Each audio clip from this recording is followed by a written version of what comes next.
Doctor صاحب میری بیٹیاں ہر وقت ارطغرل غازی ڈرامہ دیکھتی رہتی ہیں، ان کی صحت پر کوئی اثر تو نہیں پڑے گا؟ ماشاء اللہ۔ میرے محترم بھائیوں، انسان جو چیز دیکھتا ہے نا، جو چیز دیکھتا ہے اس کی زندگی میں ویسے ہی کردار آنا شروع ہو جاتے ہیں۔ اس کو نا آپ اس واقعے سے جانیے، بلکہ میں آپ کو ایک ریسرچ بتاتا ہوں۔ امریکہ میں ایک ریسرچ ہوئی، ایک سائنٹسٹ نے دعویٰ کیا کہ میں انسان کو بغیر کسی زہر سے مار سکتا ہوں، بغیر کسی چیز سے مار سکتا ہوں، کوئی چیز نہیں اس کو دوں گا، میں صرف اس کو لفظوں سے مار دوں گا، صرف لفظوں سے، آواز سے اس کو مار سکتا ہوں۔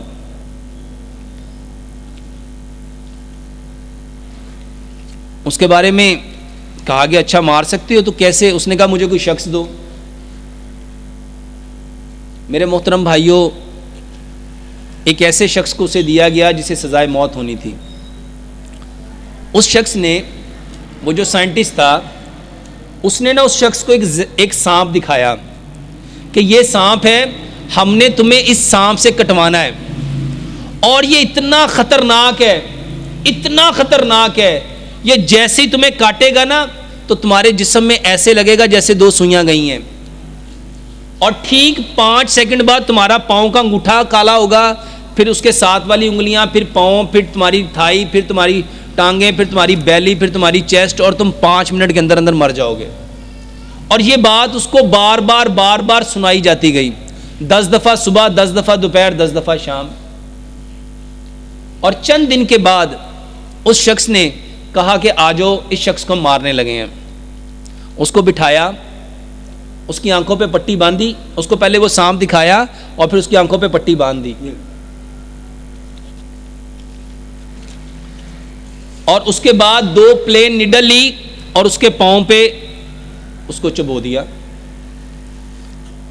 ٹھیک 5 سیکنڈ کے بعد اس کے پاؤں کا انگوٹھا کالا ہوا، اس کی انگلیاں کالی ہوئیں، اس کا پاؤں کالا ہوا، اس کی ٹانگیں، اس کی تھائز، اس کی بیلی، اس کی چیسٹ، اور 4 منٹ 58 سیکنڈ میں وہ شخص مر گیا۔ اور کمال حیرت کی بات یہ تھی کہ جب اس کا پوسٹ مارٹم کیا گیا تو اس کے اندر وہی زہر تھا جو سانپ کا تھا۔ میرے محترم بھائیوں، یہ جو باتیں آپ سنتے اور دیکھتے ہو نا، یہ آپ کے اندر وہی کیفیت پیدا کر دیتی ہیں۔ اب اس کو نا اس حدیث کے ساتھ جوڑو۔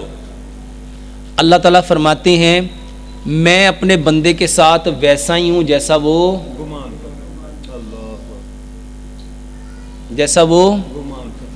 اچھا، اس کو وہ انفارمیشن دیتے گئے، یہ جو بیٹی ڈرامہ دیکھ رہی ہے، اب وہ اپنا گمان کیسا بنا رہی ہے؟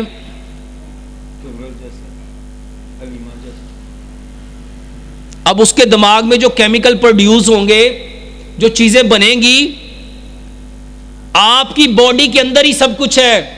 یہ جو دماغ ہے نا، واللہ صحت بھی یہیں پہ ہے، بیماری بھی یہیں پہ ہے۔ آپ کو ڈاکٹر جس دوائی کے بارے میں کہتا ہے نا کہ یہ دوائی یہ کرے گی، یہ کرے گی، یہ کرے گی، یہ کرے گی، یہ کرے گی، اور سچ بتاؤ آپ اس کی باتوں پہ یقین کر کے وہ دوائی لے جاتے ہو، اور وہ دوائی آپ کو ویسے ہی کرتی ہے، کیونکہ اللہ فرماتے ہیں انا عند ظن عبدی بی، میں اپنے بندے کے ساتھ ویسا ہی ہوں جیسا تمہارا گمان ہے۔ اب آپ اٹھے کٹے ڈاکٹر، آپ جاؤ صحت مند بندے کو لے کے جاؤ، اور ڈاکٹر اس کو صرف یہ کہہ دے کہ تمہیں تو کینسر کی لاسٹ سٹیج ہے، بتاؤ جو بندہ صحت مند گیا تھا جب واپس آئے گا تو کیا صحت مند ہوگا؟ میرے محترم بھائیوں، جو ہم دیکھتے ہیں، جو ہم سنتے ہیں، جو ہم بولتے ہیں، اس کا ہمارے خون پہ، ہمارے برین پہ اس کے اثرات مرتب ہوتے ہیں۔ تو ان کو بتاؤ کہ اگر آپ نے دیکھنا ہی ہے تو قرآن کو دیکھو، صحابہ کی سیرت کو دیکھو، صحابیات کی سیرت کو دیکھو، اس سے بہترین چیزیں اور کون سی ہو سکتی ہیں؟ ڈرامہ چاہے آپ کسی نبی کے اوپر بھی بنا دو گے نا، اور میرے بھائیوں ڈرامہ اور فلم کا مطلب کیا ہوتا ہے؟ ڈرامہ ہوتا ہی ڈرامہ ہے۔ ہم کیا کہتے ہیں؟ تو ڈرامہ کی لایا ہے، یہ کیا فلم چلا رہے ہو؟ میرے بھائیوں جس کی بیس ہی جھوٹ پہ مبنی ہے، جس میں حقیقت، بتاؤ وہ آپ کی زندگیوں میں حقیقت کا رنگ کہاں سے بھرے گی؟ اور یہی وجہ ہے آج ہمارے لوگ ڈرامہ دیکھ کے، فلم دیکھ کے روتے ہیں، قرآن دیکھ کے دل پہ کوئی اثر ہے؟ کیونکہ جو ہے ہی ڈرامہ، تو ڈرامہ دیکھ کے ڈرامہ ہی روئے گا۔ تو اللہ تعالی ہمیں عمل کی توفیق دے۔ اور یہی سبب ہے کہ آج پوری دنیا میں سب سے زیادہ اگر کوئی قوم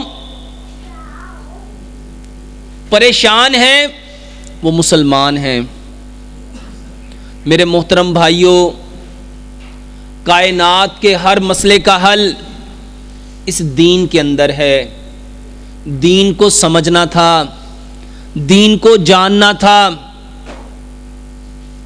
مگر افسوس ہم لوگوں نے اس دین کے لیے، جس کے لیے پیارے پیغمبر جناب محمد صلی اللہ علیہ وآلہ وسلم نے کتنی مخالفت اٹھائی،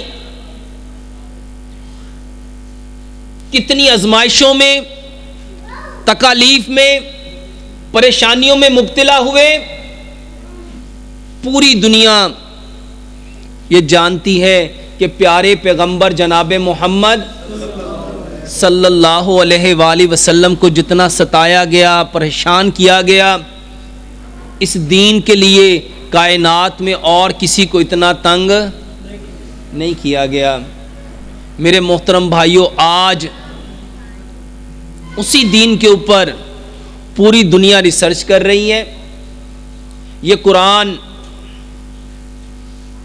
ہم لوگ اس کو کس نیت سے پڑھتے ہیں؟